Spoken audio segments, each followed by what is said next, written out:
earlier in the year, I was pretty surprised with how well my channel was taking off, considering how few subscribers I had. I did one thing, and now my channel is serene and quiet, just like this nature reserve I'm in, despite me posting as much as ever.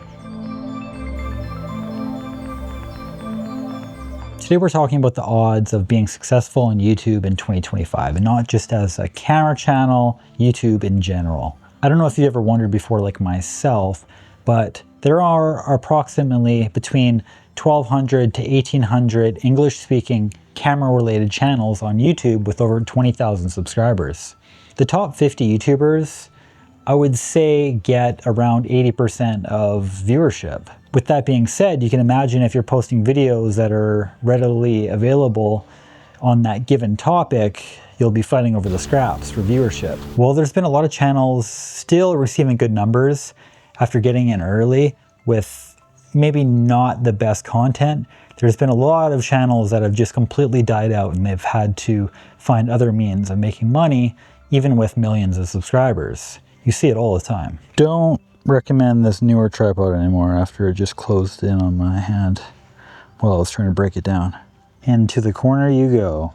With YouTube favoring consistency, one of the major things I believe that really tanked this channel was taking a 2-month break, trying to film vlog style content for another channel. Coming back to this channel, it really seemed like it swayed my momentum that I was gaining rather quickly at the start. Maybe it's a coincidence, but I firmly believe that consistency is key when starting up a following on YouTube. Should be pretty obvious that YouTube ultimately does not care about your past and is focused on you grinding it out week to week and posting regularly to bring people to your channel. The real problem with this is that sometimes you feel really burnt out with how the YouTube algorithm treats you. When you spend 6 hours editing a video, sometimes even more, and it just receives next to no views, after a while, you're going to want a bit of a break. And that's really the major downside with YouTube as a platform. You never know if you're really going to succeed or if you're just going to end up flipping burgers the next week. With ad revenue also going to an all-time low, people are making very little from their ad revenue alone on their videos. Because of things being so difficult right now, I just don't see how I could operate a YouTube channel speaking on a topic that I'm not genuinely interested in. I think if you pursue a genre, a niche on YouTube, and you're not particularly interested in it, I could see it really weighing down on you over time. Now for me, I'm completely obsessed with cameras, camera gear. I'm in there. I'm on Facebook Marketplace every day, refreshing, trying to figure out the latest and greatest and trying to get my hands on it as soon as possible, which also is one of the massive downsides with this hobby, right? When looking at the stats, it definitely is alarming for me. I know that this is not a safe career option that I've chose, and I obviously chose one of the hardest paths. One of the things that very few people speak about in regards to life on YouTube is that there's definitely a stigma towards working a sort of job like this. You kind of feel at times like you're the kid that never grew up, going out and shooting videos for yourself and then editing them and putting them on YouTube. I mean, just here, there's a bunch of people doing bridge construction. I can only imagine what they're thinking when I pulled out my camera and started to record myself. Saying that, you really have to kind of ignore those thoughts and shut them down, especially when your videos aren't hitting the numbers you want and they're not getting the amount of traction that you had hoped that it would receive.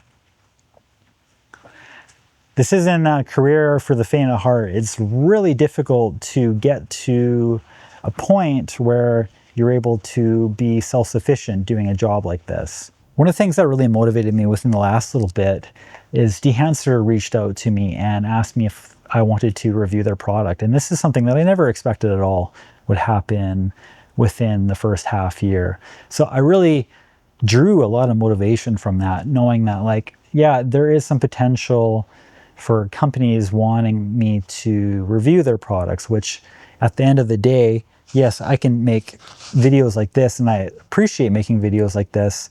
However, it's always good to mix in gear reviews and whatnot in the end as well. And I don't have the money to pay for all that equipment. I really thought today was fitting coming out here in this overcast weather. I've been meaning to shoot this video for around a week now, where I've sort of debated how I wanted to go about it.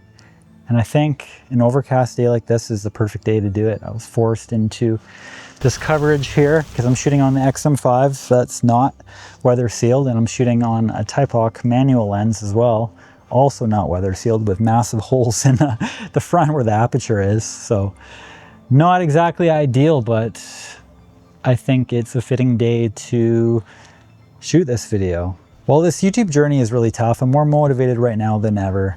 I look forward to seeing the comments on this video and how you react to this video that's not necessarily based on a lens or a camera or a firmware update or something like that. Something that's a little bit more true to like my thoughts, and I'm sure a lot of people out there can relate on this sort of content. So if you like the video, let me know. Just want to know what your thoughts are on it, and if you appreciate this sort of stuff more than gear reviews. I know people out there are hungry for those gear reviews, and I am as well. I am guilty as charged with that, and you guys are costing me a lot of money. All right, thank you everyone for staying till the end of the video. I appreciate your viewership. Remember to subscribe if you want to see more videos, and I will see you all on the next one. Thank you so much. Bye-bye.